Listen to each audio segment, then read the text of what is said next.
talking about empathy with the investors, the KPIs now, the tools and the leverage for doing all that reporting.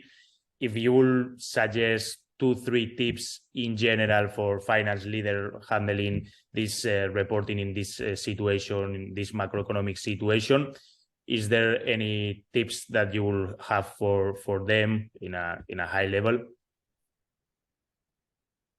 Yeah, no, it's a big question, but a good one nonetheless. Yeah, I think just not to sound like a broken record, I'll add a third one that's maybe a little bit more novel, but again, I would come back to make sure you have automation, right? Try to automate your reporting as much as possible. And I think also to make it cash and efficiency centric, right? Help them understand, coming back to what I originally said from that empathy position, your VCs and your investors, whether it's personal capital or institutional capital, they're looking for an IRR. They're looking for an internal rate of return, which is based on value, time, and risk. Help them understand the value and the timeline of your company. Help them understand where you're sitting in the risk profile.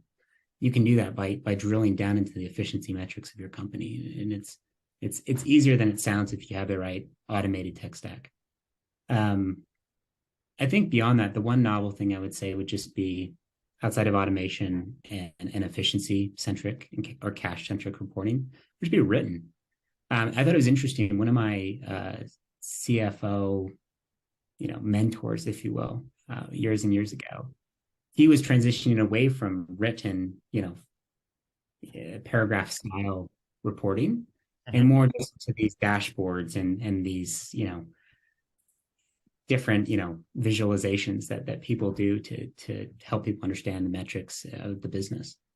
Yeah. But I think I've been feeling a lot of pressures in just the last year, even of we have a lot of these visualizations, we have a lot of this automated reporting, and now we need to contextualize that, right? There's so much data, there's all these automated data sets that we can get at the grasp of our hands, but we still need that leader in finance, whether it's the CFO, VP, or head of finance, to help connect the dots and tell a story. Help the investors understand what the story of your business is. So, again, yeah, if I was to think about 3 critical items as I look at the next year, make sure you have that automation, make sure you're cash/efficiency centric in your reporting, and I'd add some written content there.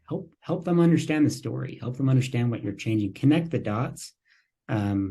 Ahead of that to drive strategic questions as opposed to questions about what does that mean and how does that connect to X, Brian, what is the number one superpower for CFOs for the future and why? It's a good question.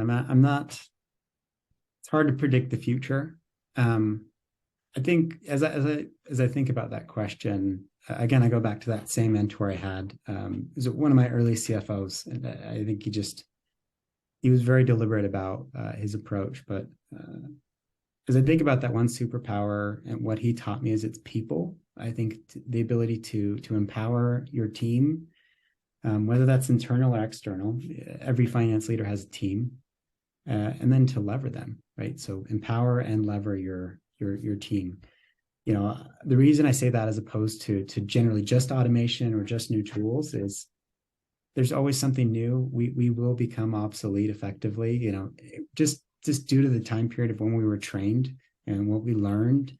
I think he told me that mentor early in my career, he had waited the day for 20 years when he would be less efficient and less effective than one of the younger people on his staff.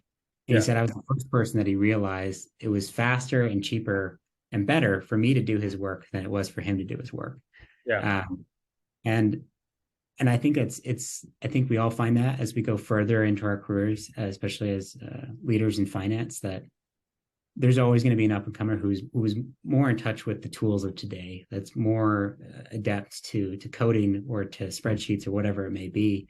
And so we just need to make sure we can communicate effectively with them, empower them, and lever the data that they can originate and pivot. So yeah, I think it all points back to what we had discussed about, automation and efficiency metrics and all those type of things. But yeah, I think as a superpower, I don't think it's changed. I think it was the same over the last 20 years, and I think it'll continue where it's all about people. That's what it comes down to as a leader in finance.